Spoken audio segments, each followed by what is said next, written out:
আমরা তো শুনেছি এই যে নববর্ষ উদযাপন করা 31st নাইট, এইটা উদযাপন করা, এটা তো হাজার হাজার বছর আগ থেকে চলে আসতেছে। ভাই হাজার হাজার বছর আগ থেকেই যদি কোনো একটা জিনিস চলে আসে সেইটা যে ভালো হবে এর কোনো দলিল আপনার আছে? মূর্তি পূজা তো সেই ইব্রাহিম আলাইহিস সালামের আগ থেকে চলে আসতেছে।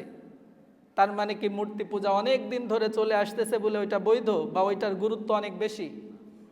তো হাজার হাজার বছর আগ থেকে কোনো একটা জিনিস চলে আসলে সেটার সাথে যদি ইসলামের সম্পর্ক না থাকে, কোরআন হাদিসের সম্পর্ক না থাকে, তাহলে ওর সাথে গা ভাসানোর আমাদের কোনো অধিকার নাই। আপনারা জানেন এই নববর্ষ উদযাপন করা এটা হযরত ঈসা আলাইহিস সালামের জন্মের 2000 বছর আগ থেকে শুরু হয়েছে। এরপরে হযরত ঈসা আলাইহিস সালামের জন্মের 800 বছর আগে পারস্যে এটা ঘটা করে পালন করা শুরু হয়েছে।